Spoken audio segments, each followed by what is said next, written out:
The wind was cold on the planet Erethus. It carried no warmth, only a hollow whistle that moved between the frozen towers of the old iron citadel. This fortress was not built by the alien conquerors who now ruled it. It was built long ago by humans before the Zavalis came from the stars.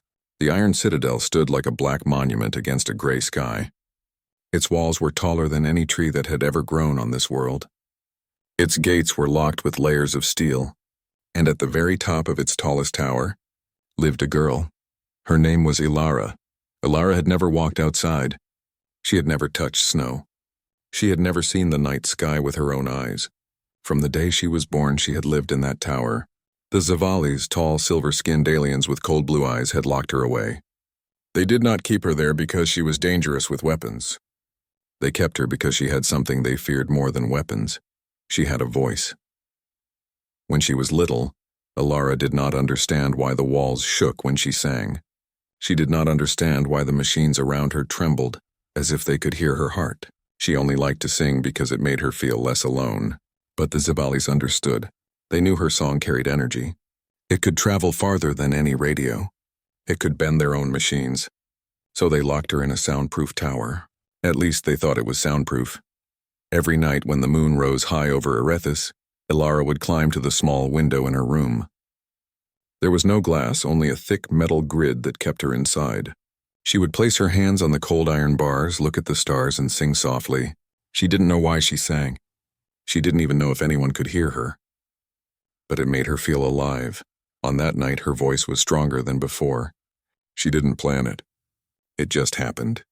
The stars were shining bright, and the wind seemed to sing with her. Her song slipped through the iron walls, through the towers, through the alien sensors, and into the dark sky. It rose like a signal. It was not a signal made by machines. It was something older, something human. Far above Erethus, beyond the frozen clouds, a human fleet moved silently in the dark. The Alpha Fleet, the strongest and oldest human fleet in the galaxy, was preparing for war.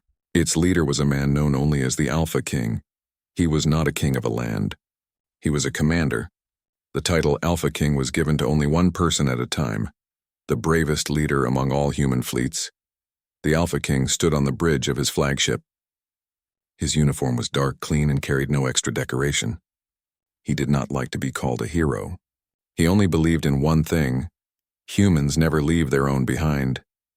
The fleet was traveling between star systems when something strange happened. A sound broke through their secure channel. It was soft at first, like a whisper. The communication officers thought it was interference, but then the whisper became a song. A clear human voice filled the bridge. Every soldier stopped what they were doing. No one spoke. The voice was beautiful. It carried both sadness and hope. It was unlike any distress signal they had ever heard. It was as if someone was singing not to ask for help, but to remind the stars that they were still alive. The Alpha King felt something stir deep inside him. He recognized the melody.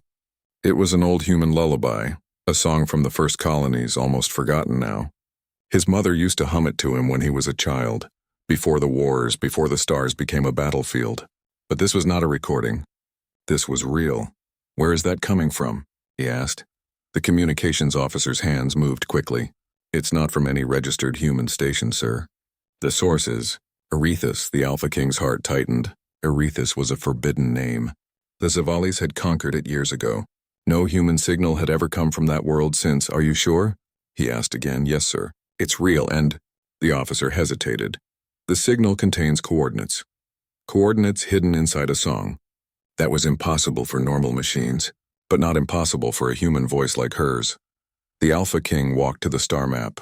The coordinates pointed straight at the Iron Citadel, a place where no human should be alive. But the voice sang on, as if it knew someone was listening. His second officer stepped forward. "Sir, Central Command will not allow this. Erethus is a locked zone. If we move the fleet there without orders—" "I know," the Alpha King said. "Then what do we do?" He looked out at the endless stars. For years, humans had fought and bled against the Zavalis. But this song was human. And if even one human was still alive on Erethus, then he would not turn away. "Prepare the fleet," he ordered. "We're going to Erethus." The officer hesitated only a moment before answering. "Yes, sir." The command spread through the fleet like a spark in dry grass. Crews jumped into action. Engines roared. Shields activated. Every ship turned toward Erethus, their paths now aligned with a single point, the Iron Citadel. Inside the tower, Elara felt something strange. Her song was no longer floating alone in the sky. Something was listening. She didn't know what it was, but the air around her felt warmer. Her heartbeat quickened. For the first time in her life, she felt hope. But the Zevalis felt it too. In their command hall beneath the citadel, alien generals stood around a glowing map. Their leader, a tall Zevalis with silver horns on his head, spoke in a cold, sharp voice. "The signal has been traced," he said. "The human child has broken containment." "She must be silenced," another Zevalis hissed. The leader narrowed his icy eyes. "Not yet. We will make an example of her. If the humans are coming, we will crush them here." Elara didn't know their plans, but she felt the pressure in the air. The tower guards grew restless. They checked their weapons more often. The walls seemed colder. Even the stars outside looked sharper, as if they were waiting. She sat on the floor and hugged her knees. Her small room had no decorations. Only a narrow bed, a broken chair, and a music box. The only thing left from her parents. She didn't remember their faces. Only the lullaby. The same lullaby she sang to the sky every night. That was when she heard it. A distant rumble in the air. It was faint, like thunder rolling far away, but Erethus had no storms. Not anymore. It was ships. The Alpha Fleet had arrived at the edge of the planet's orbit. The Zevalis defense grid lit up like a web of fire. Thousands of alien cannons pointed at the human ships. On the bridge of the flagship, the Alpha King stood straight, his eyes fixed on the blue planet below. "Open the shields," he ordered, "and broadcast on all channels." A soldier turned to him. "Broadcast what, sir?" He answered quietly, "A promise." The fleet's speakers carried his voice across space. "To whoever is down there, we heard your song." "We are coming," Elara froze. A tear slid down her cheek. Someone had heard her, but the Zevalis didn't wait. Their cannons fired first. Bright blue beams streaked across the darkness, hitting the human shields. Explosions lit the sky. The fleet's formation shook but did not break. "Return fire," the Alpha King commanded. The night sky of Erethus turned into a storm of light. Human ships danced between alien beams. Zevalis fighters screamed across the horizon, but the humans did not fall back. They pushed forward closer and closer to the Iron Citadel. Inside the tower, the song rose again. Elara stood at the window and sang with all her strength. She didn't know if it would help. She didn't know what power she truly had, but she sang because it was the only thing she could do. Her voice spread through the storm like sunlight through clouds. Human ships adjusted their flight paths without even knowing why. Alien sensors flickered and failed. The energy in her song bent the field around the tower, and in the flagship, the Alpha King closed his eyes. He could hear her clearly now. The voice was like a compass. It pulled him straight to her. The Zevalis' leader gave the final order: "Silence the girl." Elara heard the footsteps of the guards climbing the stairs. The tower echoed with the sound of armored boots. The door rattled. Her hands trembled, but she did not stop singing. The Alpha King opened the comms. "I want a strike team ready. We go down there now." "Sir, the defenses are still strong," a soldier warned. "Then we break through," he said calmly. "We never leave our own behind." The dropships prepared to launch. Above the planet, war burned like a star. Below, in a cold tower, a girl sang with all her heart. And for the first time in many years, the darkness of Erethus was no longer silent. The sky above Erethus burned like fire. Human ships and Zevalis' war machines filled the blackness with beams of blue and gold. Explosions painted the clouds with light. The Iron Citadel, once quiet and cold, now stood in the middle of a storm that shook the entire world. Inside the Citadel's tallest tower, Elara pressed her hands against the iron window. She could see flashes in the night sky. She could feel the air shaking from the battle. And beneath her, the tower stairs echoed with the sound of armored boots. The Zevalis' guards were coming for her. She took a deep breath. Her heart beat fast, but her voice did not shake. She began to sing again, louder than ever before. The sound moved through the walls like a living thing. The stones trembled. The machines outside glitched and sparked. The Zevalis soldiers halfway up the staircase covered their ears and stumbled as the resonance grew stronger. Elara's song was no longer soft and lonely. It was powerful. Far above, on the bridge of the human flagship, the Alpha King watched the chaos unfold. The fleet had broken through the first line of defense, but the Zavalis were still strong. Their shield generators were hidden deep below the citadel, powered by alien cores that humans had never touched before. "Commander," the tactical officer said, "if we don't take down the shield generators, we can't land." The Alpha King stared at the glowing map. The shield was like a bright net around the planet. But at the center of that net was one place glowing brighter than everything else, the Iron Citadel. And from there, a strange pattern pulsed through the shield. It was not alien. It was human. The song, "She's weakening their field," the Alpha King said. "She's giving us a path." He turned to his crew. "Launch the ground team." "I'm going down." "Sir, you can't lead the landing team yourself," the officer said. "It's too dangerous." The Alpha King gave a small, calm smile. "I don't ask my people to walk where I won't." The dropships roared out of the flagship like silver arrows. Alien fire streaked across the sky, but the ships moved fast, guided by a force none of the Zavalis could understand. It was as if the wind itself bent around them. Ilara's voice grew clearer inside the pilots' headsets. It wasn't words. It was a melody that told them where to go, like a shining thread in the darkness. The Alpha King's dropship led the way. The hull shook under heavy fire. He held the handrail, eyes fixed on the citadel ahead. 3 minutes to ground, the pilot called out. "Keep her steady," the Alpha King answered. Inside the tower, the Zavali's guards finally reached Ilara's door. A heavy metal barrier stood between them and her. They aimed their energy cutters at the lock. Sparks flew as the door began to glow red from the heat. Ilara stepped back. Her small room offered no escape, but her voice grew stronger. She sang from the deepest part of her heart. The iron bars on the window vibrated. The walls began to hum. The door cracked. The first dropships landed near the citadel walls. Human soldiers jumped out, their boots hitting the frozen ground. They moved fast, covering each other as alien blasters lit up the battlefield. The ground trembled from the impact of plasma fire. "Team 1, secure the north gate," someone shouted through the comm. "Team 2 with me," the Alpha King said. His voice was steady even as explosions shook the earth. The soldiers pushed forward. The Zavalis were fast and tall, but the humans were fierce. They moved like a single storm, covering each other step by step toward the Iron Citadel. Above them, Ilara's song echoed like a guiding star. Inside the tower, the Zavali soldiers finally forced the door open. Smoke and sparks filled the room. The lead guard stepped inside, his weapon raised. But before he could fire, something invisible pushed him back.